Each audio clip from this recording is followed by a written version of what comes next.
sual versəniz ki, Allahın bizim üzərimizdə ən böyük neyməti nədir?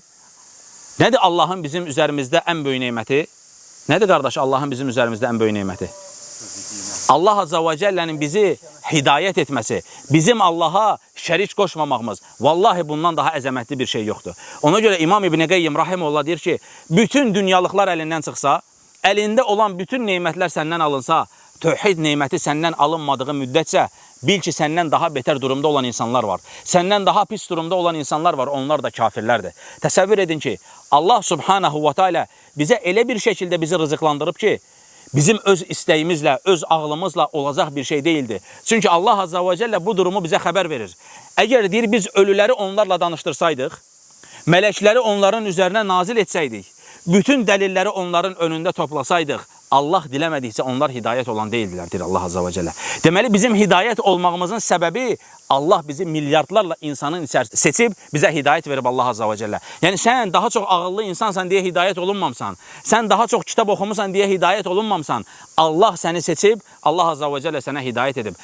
Bu günləri biz Allaha şərik qoşan, Allaha şirk qoşan insanlardan ola bilərdik. Qiyamət günü Allahın önünə gedərdik ki, Allah Azza və Cəllə o şeyləri bizdən, Allah Azza və Cəllə o şeyləri bizdən alıb. Allah Azza və Cəllə bizi salih əməllər zənn etmişik. Fəqət Allahın önünə getmişik ki, Allah Azza və Cəllənin önünə şirklə Allaha əməl etdiyimizdən dolayı Allah onların hamısını puç edə bilərdi. Fəqət Allah bizə hidayət etdi. Allah bizi İslam ilə izzətləndirdi.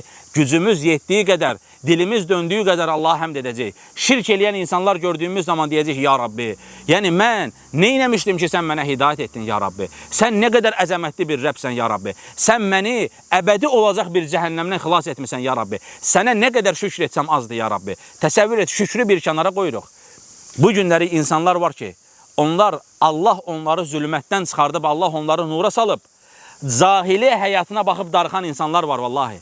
Necə elm əhli deyir ki, nə badə deyir, cahili həyatına baxıb cahili həyatı üçün darıxasan deyir. Qorxulur ki, deyir, bir insanın hidayət neymətinin ondan alınmasının ən böyük səbəblərindən birisi insanın cahili həyatı üçün darıxmaqdır. Qorx ki, deyir, Allah səni o darıxmış olduğun həyata geri qaytarsın. Təsəvvür et ki, cahil dostları zina eləyir, cahil dostları qumar oynayır, cahil dostları içki içir, sən də onlara həsrət ilə baxırsan.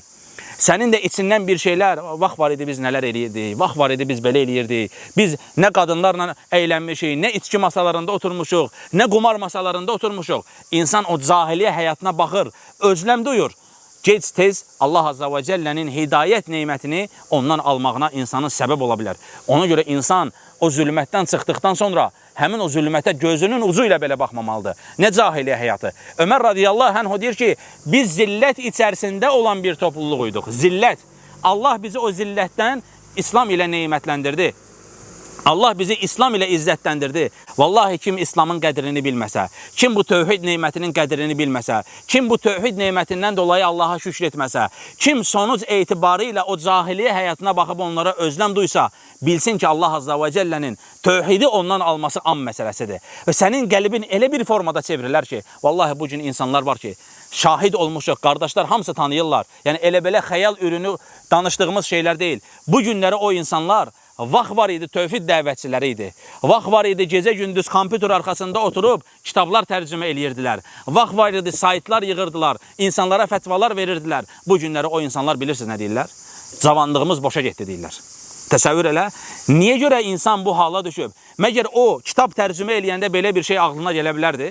Məgər insanların önündə insanlara Allahı, axirəti, qiyaməti, tövhidi xatırladanda ağlına bu gələ bilərdi? Birisi gəlib ona desəydi ki, sən gün gələcək bu anlatmış olduğun şeylərə boş deyəcəksən, sən gün gələcək bu anlatmış olduğun şeylərə hədər oldu deyəcəksən, əmin olun ki, bəlkə o insanla dalaşardı, bəlkə o insanla savaşardı, amma bu günləri həmin insan o durumdadır. Səbəb niyə belə oldu? Aləmlərin Rəbbi olan Allah bilir. Onun qəlbində gizlətdiklərini bilir. Onun Allaha, bəlkə də o kitabı yazarkən, bəlkə də kitab tərcümə eləyərkən, insanlara bu dini anlatarkən içərisində bir cahiliyə özləmi var idi. Bəlkə Allahın hidayətindən üst çevirmə bir istəyi var idi. Allah Azza və Cəllə də onu istəmiş olduğu yerə göndərdi. Ona görə qorxulu şeydir.